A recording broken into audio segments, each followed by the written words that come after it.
रहीम अस्सलाम वालेकुम दोस्तों, मैं हूं आतिफ बिलाल और आप देख रहे हैं हमारी यूट्यूब चैनल स्मार्ट फार्मिंग में आज एक नई वीडियो के साथ आप लोगों की खिदमत में हाज़िर हूं। हमारे कुछ दोस्तों ने सवाल किया था कि बकरियों के बच्चे जो मिट्टी खा लेते हैं या खाते हैं उनका क्या हल करें। तो मैं आज इस वीडियो में आपको बताऊँगा कि अगर वो मिट्टी खा लें तो फिर क्या करना है, अगर उन्होंने मिट्टी से आपने बचाना है तो उसके लिए आपने क्या करना है। ये वीडियो बहुत ही इन्फॉर्मेटिव होने वाली है। काइंडली आप दोस्तों से रिक्वेस्ट है कि चैनल को सब्सक्राइब करें, वीडियो को लाइक एंड शेयर करना मत भूलें। सब्सक्राइब के बाद साथ जो बेल आइकन का बटन है उसे ज़रूर प्रेस करें ताकि वीडियो के नोटिफिकेशन आपको मिलते रहें। तो वीडियो को मुकम्मल देखना है। काफ़ी बातें ऐसी होती है कि जो आप दोबारा मुझे कमेंट में या मैसेज पे पूछ रहे होते हैं तो वो वीडियो में बताई होती हैं जी। तो आज हम बात करने लगे हैं कि बकरियों के बच्चे अगर मिट्टी खाते हों तो उनका क्या हल करना चाहिए। पहली बात तो मैं आपको बता दूं, मैंने एक बार पहले भी अपने चैनल पे बताया कि उनके लिए कोई ऐसी जगह का इंतखाब करें जहां उन्हें मिट्टी से बचाया जा सके। पहला हल ये है, ये आप हमारे पास ये केज देख सकते हैं, पहले भी इसकी वीडियो हमारे चैनल पर मौजूद है। यहाँ कहीं ऊपर आई के बटन में वो शो हो रही होगी आपको। पिंजरे के मतलब मैंने वीडियो बनाई है कि पिंजरा किस तरह का होना चाहिए। पहला हल ये है बकरियों के बच्चों को बचाने का। इसमें ना तो ये मिट्टी खाएंगे ना कोई और चीज़, अंदर से भी साफ़। इसमें बच्चे ग्रोथ भी अच्छी करते हैं।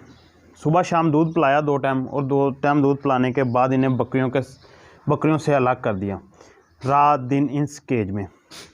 और सबसे इसका फ़ायदा ये है कि इसको टायर लगवाए गए हैं। जब चाहे धूप में बाहर भी निकाल सकते हैं, जब चाहे रात के वक्त अंदर भी कर सकते हैं। आगे तरपाल कर देंगे तो ये बंद कमरे में हो जाएगा। अगर वो बच्चा मिट्टी नहीं खाएगा ना तो वो ग्रोथ भी अपनी सही करेगा और मतलब अपना ना वो एक निज़ाम, मैदे का निज़ाम, जिगर का निज़ाम उसका बिल्कुल ठीक चलेगा, फिट चलेगा। जैसा कि आप देख सकते हैं ये हमारे पास बच्चे हैं, ये जब 2-2.5 माह के वो हो जाते हैं, मिट्टी खाने से हट जाते हैं तो हम इन्हें बाहर निकाल लेते हैं। ये अभी 2.5 माह की फ़ीमेल है तो ये बाहर आ गया। आप इनके ग्रोथ से अंदाज़ा लगा सकते हैं, माशाल्लाह ये ठीक ठाक है। तो बच्चों को मिट्टी से जितने भी ज़्यादा बच्चे मरते हैं ना वो मिट्टी खाने की वजह से मरते हैं।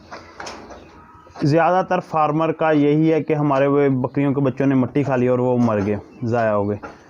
फार्मर को सिर्फ़ और सिर्फ प्रॉफिट इन बच्चों से ही होता है बकरियों के, चाहे ये सेल कर ले चाहे ये रख ले, उसे सबसे ज़्यादा प्रॉफिट इस चीज़ से होता है।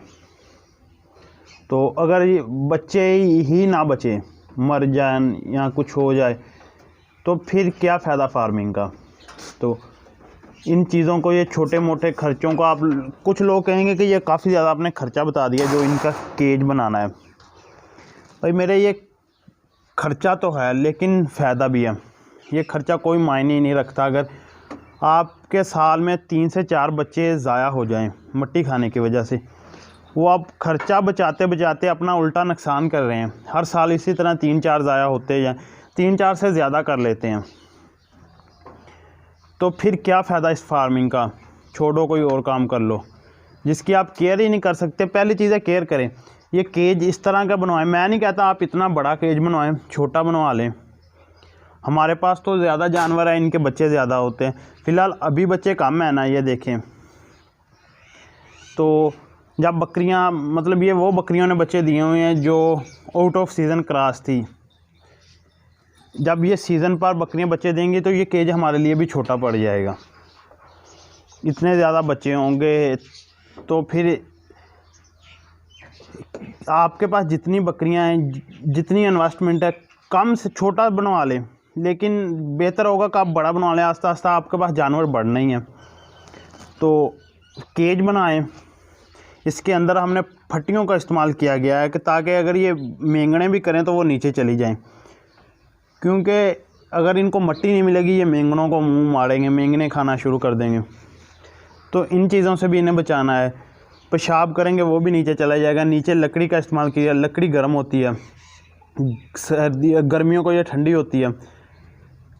मतलब इनके लिए ना एक बेस्ट केज है। मैं आपको श्योरिटी के साथ कह सकता हूँ पाकिस्तान में किसी भी फार्म पे मैंने ऐसा केज नहीं देखा।